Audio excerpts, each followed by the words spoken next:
voici notre dernière expérience, fabriquer une batterie cuivre-zinc de puissance incroyable. Donc d'abord on va vous montrer comment la fabriquer et après on fera une tonne de tests. Ce qu'il vous faut pour faire la batterie, on en a ouvert une pour mieux vous expliquer. Donc vous versez généreusement du sel dans un bac avec de l'eau. Et bien sûr vous mélangez jusqu'à ce que le sel soit entièrement dissous à l'intérieur. Il faudra aussi une plaque de zinc.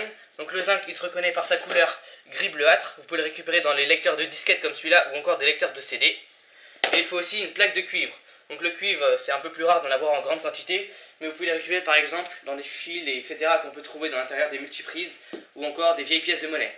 Donc comme vous pouvez le remarquer, la couleur de notre solution et des métaux a changé, c'est normal vu qu'on a rechargé déjà notre batterie. On a aussi des fils électriques pour les relier et une plaque de carton pour ne pas qu'ils se touchent. On met le tout dans notre eau électrolyte dégueulasse bien salée. Vous pouvez le remarquer, on a pris la plaque de carton de manière à ce que le cuivre et le zinc ne puissent pas se toucher. Et on va mettre les fils dans des trous, comme ça on pourra bien fermer. Le moins sera relié au fil bleu qui est le zinc et le plus sera relié au fil marron qui est le cuivre. La batterie est prête, il ne manque plus qu'à le faire 3 autres fois. Le moins d'une batterie sera toujours relié au plus de l'autre, etc. jusqu'au bout. Ici nous avons le moins de toutes les batteries, ici nous avons le plus de toutes les batteries. Après plein de tests pour faire des batteries très performantes, on a conclu que la puissance de la batterie se faisait par la surface, la taille de la surface en contact entre le métaux et le liquide. La capacité en mAh se fait avec la quantité de liquide et le nombre de volts, lui, se fait en fonction du nombre d'éléments. Avant de la tester, on va la recharger sous 12 volts. On met le plus sur le plus, le moins sur le moins et en quel en permettre pour voir le nombre d'ampères. Le test de rechargement est incroyable. Avant, on avoisinait les 20 mA et maintenant on est carrément à 2 ampères, voire plus. Ça sert à rien de la recharger plus de 5 minutes. On va la tester. Cette batterie de 4 éléments donne environ 4 volts, ce qui fait 1 volt par élément. Maintenant, le plus incroyable, l'intensité. On voit qu'au début, elle donne plus d'1 ampère, puis elle va se stabiliser vers 600 mA.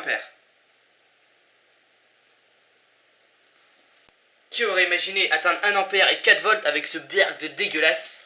Mais grâce à ça, on peut quasiment tout alimenter.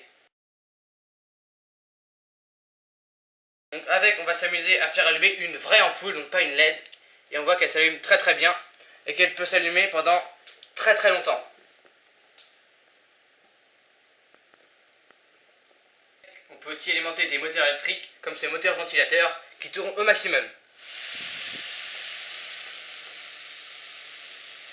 Bien sûr, ça ne s'arrête pas là, on peut même faire tourner des moteurs bien plus gros.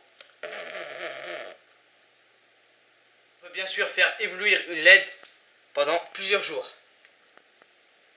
Pour ceux qui n'arrivent pas à faire plein de batteries, avec une seule batterie, on peut quand même réussir à faire allumer une LED avec un joule-zif, qui est ici pour savoir comment faire un joule-zif. Et avec, on peut même alimenter des amplis. Cette fois-ci pendant très longtemps.